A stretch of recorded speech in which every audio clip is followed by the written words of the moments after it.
Hello বন্ধুরা, welcome back to my channel. সবাইকে পারাস লাইফে স্বাগত জানাই। তো বন্ধুরা, আজকে আমরা এখন বাড়িতেই রয়েছি আজকে।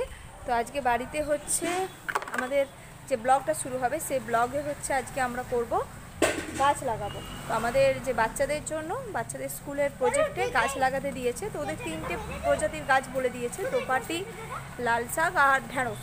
তো ঢ্যাঁড়স গাছ আমরা লাগিয়েছিলাম আগে, কিন্তু সেই গাছের মানে চারা টারা হয়নি। তো সেই কারণে আবার লাল শাকের বীজ নিয়ে এসেছি। তো লাল শাকের গাছ লাগানো হবে। তো আমার ভাইজি করবে ওই কাজটা, আমি ওকে হেল্প করব। তো চলুন আজকে ব্লগটা শুরু করা যাক।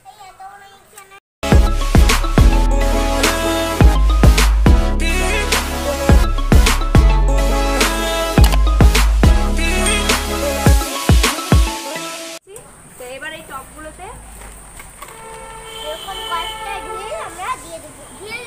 এরকম কয়েকটা কচ কিংবা ইট এরকম ছোট ছোট আপনারা ফুটোগুলোতে দিয়ে দেবেন।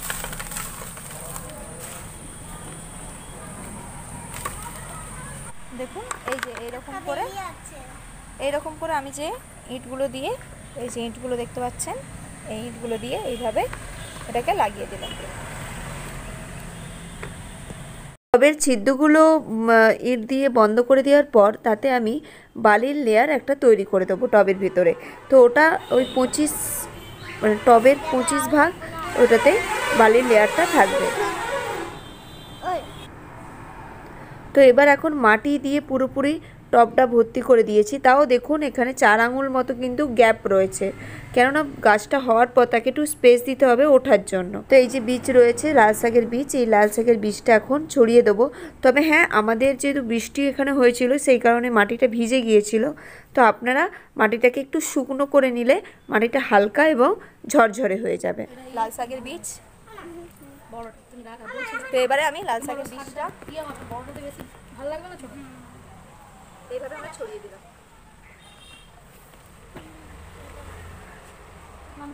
বেরিয়ে যাবে তারা।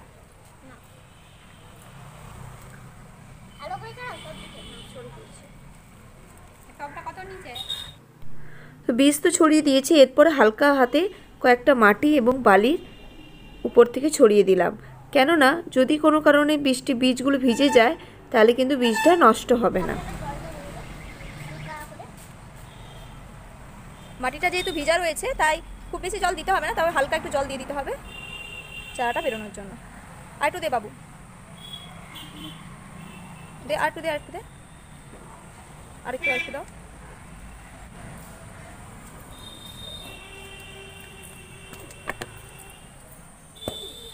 ব্যাস, এই যে আমরা টবটাকে রেখে দিলাম, আরেকটা টব রেডি হবে। তো এই হলো, এটা আমাদের লাল শাকের চারা লাগানো আছে। এবার দেখা যাক এটা থেকে কবে চারা বেরোয়। দেখতেই পাচ্ছেন বীজগুলো হালকা চাপা। বন্ধুরা, তো এখন আছি আমাদের বাড়ির পিছনের বাগানটায়।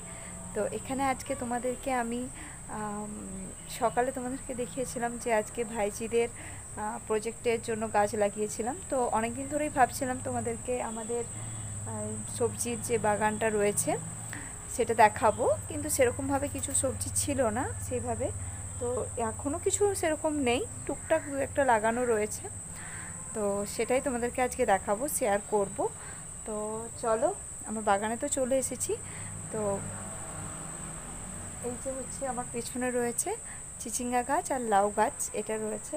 বাড়িতে আমরা টুকটাক এখানে কিছু সবজি লাগাই শখে, মানে নিজেদেরও খাওয়ার কিছু হয়ে যায়, প্লাস হচ্ছে শখ, মানে যত না লাগানোর মানে সবজি হয় তার থেকেও বেশি হচ্ছে যে যখন ওটা হয়, মানে যে কোনো জিনিস, লাউ গাছে যদি লাউ, পুঁই গাছে পুঁই শাক যখন হয়, কুমড়ো গাছে কুমড়ো ফুল, কুমড়ো না হলেও কুমড়ো ফুল, এগুলো যখন হয় তখন ভীষণ একটা ভালো ফিলিংস লাগে যে আমি লাগিয়েছি, এই ব্যাপারটা হয়। তো যাই হোক, এখন তোমাদের সঙ্গে ব্যাক করে বরং আমি দেখাচ্ছি আজকে আমাদের বাগানের ছোট্ট একটা ভিউ।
দেখুন আমাদের চিচিঙ্গা গাছ, তো গাছটা ভীষণ বড় হয়ে গেছে। ওকে একটু দিয়ে দিয়েছিলাম মাচা, এটা আগের আমাদের মাচা করা ছিল, সেই মাচাটাতেই লাউ মাচাটাতে আবার লাউ গাছও আছে। এই যে লাউ গাছটা এখানে রয়েছে, এই যে লাউ গাছটা, এটা এখনও বাড়েনি, লাউ গাছটা ছোট্ট রয়েছে, ওকে উঠিয়ে দিয়েছি।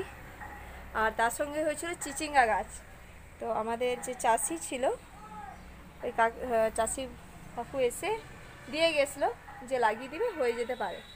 তো এখানে লাগিয়ে দিয়েছিলাম, তো প্রচুর পরিমাণে চিচিঙ্গার ফুল এসেছে। এই দেখুন চিচিঙ্গা ফুল, প্রচুর ফুল এসেছে। সকালবেলা যখন দেখি মনে হয় যেন পুরো সাদায় সাদায় ভরে গেছে। আর এই দেখুন ছোট ছোট চিচিঙ্গা হয়েছে, আর বড় বড় চিচিঙ্গা হয়েছে। সাইড থেকে আমার মা বলছে যে বড় বড় চিচিঙ্গাগুলো দেখা, সেটা দেখাতে গেলে এই যে এই দেখুন,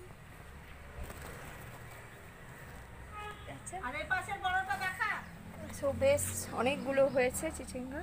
এই যে এখানে একটা আবার হয়েছে, এই দেখুন, দেখলাম কোথায় সো লুকিয়ে যাচ্ছে, হ্যাঁ এই এখানে একটা হয়েছে, এরকম অজস্র হয়েছে। আর লাউ গাছ তো এই জাস্ট উঠছে, মা জানা দিয়ে বলছে। হ্যাঁ, মা চেষ্টা করছে মহুয়াদিকে নকল করার, আর সেটা সম্ভব নয়, মহুয়াদির ওটা আঞ্চলিক ভাষা। এই আমাদের চিচিঙ্গা গাছ, আর এটা হচ্ছে পুঁই গাছ। এই যে এখানে আজকে এটা পরিষ্কার করছি আমি, সব কিছু নিয়ে এসেছি। এখানে রয়েছে বেগুন গাছ, বেগুন গাছে অনেক ফুল ধরেছে, ফুল ধরেছে, অনেক ফুল ধরেছে বেগুন গাছে, একটাই বেগুন গাছ আছে। আর এটা পুঁই গাছটা। আর হ্যাঁ, আমি গাজর লাগিয়েছিলাম, আপনারা দেখেছিলেন হয়তো, সেই গাজরের বীজ এনেছিলাম, তো লাগিয়েছিলাম, তো ভালো খুব একটা হয়নি, কিন্তু আবার খুব খারাপও যে হয়েছে এরকমও না। আসলে জল পেয়ে গেল, আমরা আসলে কখনো গাজর চাষ করিনি, তাই জানতাম না। তো এই হচ্ছে গাজরের, এটা হয়েছে, এই একটি ভালো হয়েছে, বাকিগুলো কেমন হয়েছে একটু। তো এই আর কি, গাজরটা উঠেছে। আর এগুলো আপাতত পরিষ্কার করব, দিয়ে এখানে আজকে ওই লাল শাক আর পালং শাকের বীজ মানে বুনে দেবো। যদিও বা পালং শীতকালের ফসল, কিন্তু তাও এখন আমি গিয়েছিলাম যখন, ওখানে আমাকে বললো যে আপনি মে মাসে, জুন মাসে যে কোনো মানে, আর হচ্ছে বিনস বাদ দিয়ে আপনি যে কোনো সবজি লাগাতে পারেন যে কোনো টাইম। তো সেটাই দেখা যাক। এখানে তো নিজে থেকেই এই পুঁই গাছটা হয়েছে, এখানে মাটিটা খুব ভালো। আসলে এটা আমার বাড়ির পিছন দিক, তো পিছন দিকের এই অংশটাতে আমরা একটু ক্ষেতবাড়ি করি নিজেরাই, বাবাও করে, আমিও করি, ভাইও করে, আমরা প্রত্যেকেই করি আর কি। তো সেটাই।